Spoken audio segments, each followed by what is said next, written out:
గారు మరి third arrest కూడా జరిగింది. ఏది ఇది రవాణాలో, దాంట్లో ఎన్ని అరెస్టులు జరిగినాయి గుర్తుందో సార్ మనకి? ఏది దీని మదర్ స్కామ్ అంటే main liquor scam, all high profile people from YCP including MP Mithun రెడ్డితో సహా. సో అదొక భాగం అయితే ఇది సప్లిమెంటరీ స్కామ్ లాగా అనిపిస్తుంది. బట్ రెండింటినీ కూడా ఇప్పుడు ఈడీ టేకప్ చేసింది. అలాగే అసలు కారుమూరి నాగేశ్వరరావు గారు లాంటి వాళ్ళ ఇంట్లోనే 95 లక్షల విలువ చేసే వాచ్లు, లక్షలు విలువ చేసే కార్లు ఎలా వస్తాయి సార్? నాకు అర్థం కాదు. ఎమ్మెల్యేకి జీతాలు ఎట్టా, లేకపోతే కారుమూరి నాగేశ్వరరావు గారి గురించి అంటే మిగతా వాళ్ళకి బాగా తెలిసాము, కానీ నాకేం పెద్ద అది ఆయన అందరికీ తెలిసిన పెద్ద పొలిటీషియన్ ఏం కాదుగా. అంతకుముందు ఘనమైన చరిత్ర ఉన్నటువంటిది. మరి ఏం వ్యాపారాలు చేశాడు, ఏం కష్టించి పని చేశాడు అని అంటే మరి ఇదే చేశాడంట. ఇది నేను చెప్తుంది కాదు, ఈడీ. ఎందుకంటే ఈడీ వాటన్నిటిని ఇప్పుడు అటాచ్ చేసింది, స్వాధీనం చేసుకుంది. అటాచ్ చేస్తా లేదు తర్వాత విషయం. సో ఏంటి ఇది లక్షల కోట్ల రూపాయలు వాచ్లు ఏంటి సార్?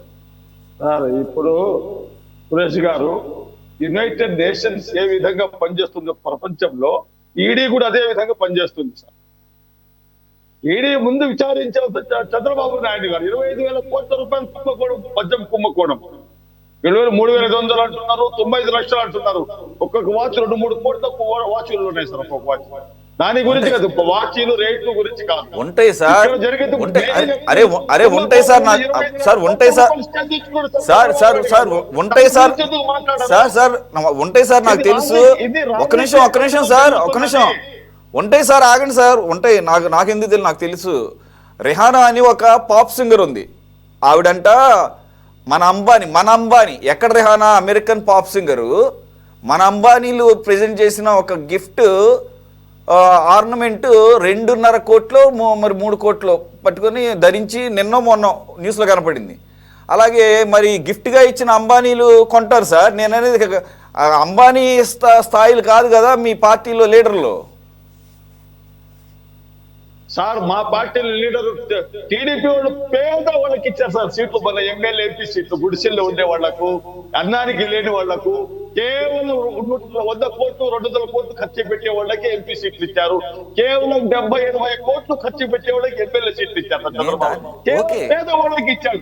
నేను అనేది వాచ్ సార్, వాచ్లు. నేను అనేది వాచ్ ఇచ్చారు సార్. నేను అనేది వాచ్ సార్. నేను వాచ్ పెట్టుకోవడం కూడా, ఈ ఫోన్లు వచ్చిన తర్వాత వాచ్ పెట్టుకోవడం కూడా మానేసాం మేము. అదే సార్, ఏ విధంగా యునైటెడ్ నేషన్ ప్రపంచంలో వెళ్తుందో అదే విధంగా ఈడీ కూడా అదే అక్కడ ఆమ్ ఆద్మీ పార్టీ కేజ్రీవాల్ ని మలేషియా తీసుకుపోయి ఈడీ చేసి ఇన్ని కోట్ల రూపాయలు, ఇన్ని 100 కోట్ల రూపాయలు అది ఎల్లో మీడియా, గోధి మీడియా అరిచిగోలు చేశాయి. లాస్ట్ కి ఏమైంది? అన్ని ఏమీ లేదు, తుస్సుపోయింది. ఎలక్షన్స్ అయిపోయినాయి, అన్ని అయిపోయినాయి, ఏమి లేదయ్యా, ఏం లేదు, అందరూ బయట రిలీజ్ అయిపోయింది. సేమ్ అదే స్టోరీ తీసుకుపోతారు. ఏదైనా అలిగేషన్ వచ్చినప్పుడు ఇలా కేసేయడం లోపల. మీ భావన నాకు అర్థమైంది. కారుమూరి సునీల్ పైన ఈ కేసులు, ఈ అరెస్టులు, కసిరెడ్డి అరెస్టులు, వాసుదేవ్ రెడ్డి గారి అరెస్టులు, మిథున్ రెడ్డి గారి అరెస్టులు ఏంటి సార్ ఇది? ఈ రోజు నెల్లూరు జిల్లా నుంచి చూడండి సార్, అడవులు కానీ ఓకే మోయినుద్దీన్ గారు, ఒక్కటి నేను చెప్పే మాట వినండి సార్. ఆగండి, చివరికి వచ్చాం. మన టైం లేదు. మన మీ మిత్రుడు, మీ ప్రియ మిత్రుడు అజయ్ కూడా మాట్లాడు. ఒక్క నిమిషం వినండి. ఇప్పుడు మెయిన్ లిక్కర్ స్కామ్లో సరే మీ నాయకులు అరెస్ట్ చేశారంటే అర్థం ఉంది.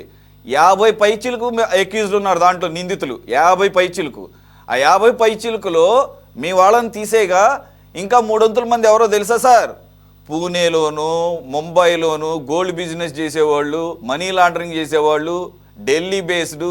మరి వీళ్ళకేం పని సార్? నాకు అర్థం కాదు. ఈడీకి సిట్కి ఏం పని లేదా? వాళ్ళందరినీ పట్టుకొచ్చి అరెస్ట్ చేశారు. మరి సురేష్ సార్, ఆ పోలీసులు అడవులకు వెళ్ళారంట ఏనుగులు పట్టుకునే దానికోసం. అక్కడ దున్నపోతు పారిపోతా ఉంది. ఎందుకు పారిపోతుందంటే పోలీసులు వచ్చారని. పోలీసులు వచ్చింది ఏనుగులు పట్టుకునే దానికి. నువ్వు ఎందుకు పారిపోతుంటే నేను ఏనుగు కాదు దున్నపోతు నిరూపించుకోవడానికి ఎన్ని సంవత్సరాలు పడుతుందో నాకు తెలియదు. ఓకే, నాకు అర్థమైంది. మీరు ఫస్ట్ సెంటెన్స్ లోనే అర్థమైపోయింది. ఐక్యరాజ్య సమితికి ఎలాగైతే పవర్స్ లేవో, అమెరికా దేని మీద యుద్ధానికి వెళ్తే ఎలా ఆపలేదో అలాగే ఈడీ కూడా నామమాత్రమే అదేం చేయలేదు అనేది మీ ధైర్యం. యాక్చువల్ మీరు చెప్పిన దాంట్లో కొంత వాస్తవం ఉంది, కొంతగా చాలా. ఎందుకనంటే ఈడీ కూడా సెలెక్టివ్ గానే పనిచేస్తుంది ఆపోజిట్ పార్టీలకి. మీరు ఆపోజిట్ పార్టీ కాదు కాబట్టి దత్తపుత్రుడు అని చెప్పేసి మీరు కూడా దానికి పెద్దగా వ్యతిరేకత చెప్పలేదు కాబట్టి ఇదేదో నామకే వస్తుంది. ప్రభుత్వ కొలిషన్ గవర్నమెంట్ కాదు sir, TDP Janasena BJP coalition government, double engine సర్కారు. ఇక్కడ ఆంధ్రప్రదేశ్ అక్కడ సెంట్రల్ లో మీ పాయింట్ నాకు అర్థమైంది. మొత్తానికి టీడీపీ ఒత్తిడి, టీడీపీ బాధ భరించలేక ఏదో అన్ని మనస్కంగా ఇష్టం లేకపోయినా ఈడీని పంపించారు పైనుంచి కేంద్ర ప్రభుత్వం. ఈడీ చూసి చూడనట్టుగా దీన్ని డైల్యూట్ చేస్తుంది, దాన్ని డైల్యూట్ చేస్తుంది అంటారు. ఓకే, అదే జరగడానికి ఎక్కువ ఉంది, ఎందుకంటే కన్విక్షన్ రేట్ లేదు కాబట్టి ఈ దేశంలో. అజయ్ గారు కంక్లూడ్ చేస్తారు.